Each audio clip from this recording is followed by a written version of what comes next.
Well, it is a Thursday and I am back in the office. Been out of the office a lot this week representing clients in Pennsylvania and New Jersey. This morning, I was in Atlantic County, New Jersey for my last court appearance of the week.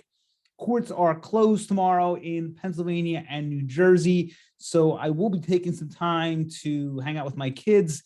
I will not be in the office tomorrow, but our law firm will still be answering calls 24 hours a day, 7 days a week.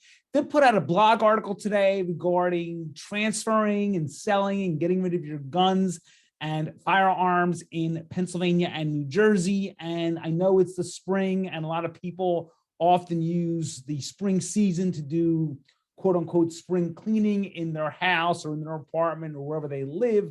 But it's important to understand that a gun or a firearm is not the standard household item. If it's in your house, it should be in a lockbox. It should not just be on a nightstand or in a closet. I can't tell you how many clients have gotten into trouble for various reasons.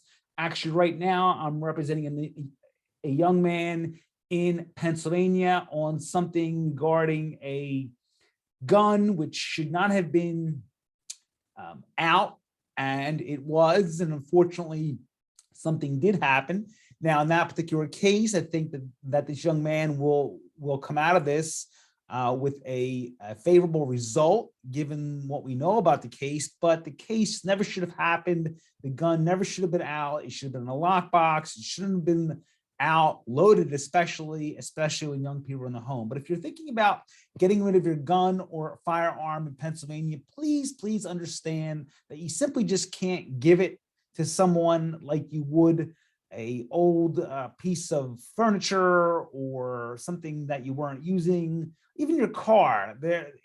Gun isn't like that. It's a highly regulated, dangerous device.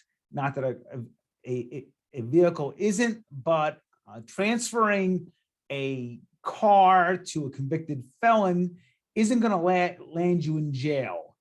But if you transfer a gun or a firearm to a convicted felon and you give it to them, there's a possibility that you could find yourself in a whole heap of trouble in Pennsylvania and New Jersey. There are laws on straw purchases because the law understands that a lot of prohibited people are looking to obtain weapons and they want to strongly discourage people from giving them those weapons. So even if your intentions are necessarily good, you can still find yourself in just a tremendous amount of legal problems. So again, read that blog article. It's an important article. It details how to transfer a gun or firearm, do it at a licensed dealer in Pennsylvania or New Jersey. Remember that Pennsylvania and New Jersey have very, very different gun laws. Pennsylvania does not have reciprocity with New Jersey, so your Pennsylvania gun does not belong in New Jersey. If you're found in New Jersey carrying a weapon without a permit, and most people, as I've written in my previous blog articles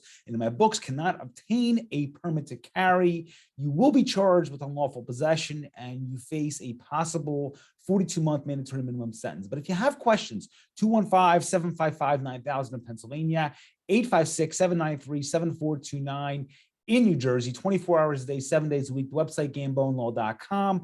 As always, a tremendous resource for you and your family. All of my books, my blogs, my videos are available there in one convenient format. Have a great holiday weekend. Easter is coming up very quickly. Please enjoy it.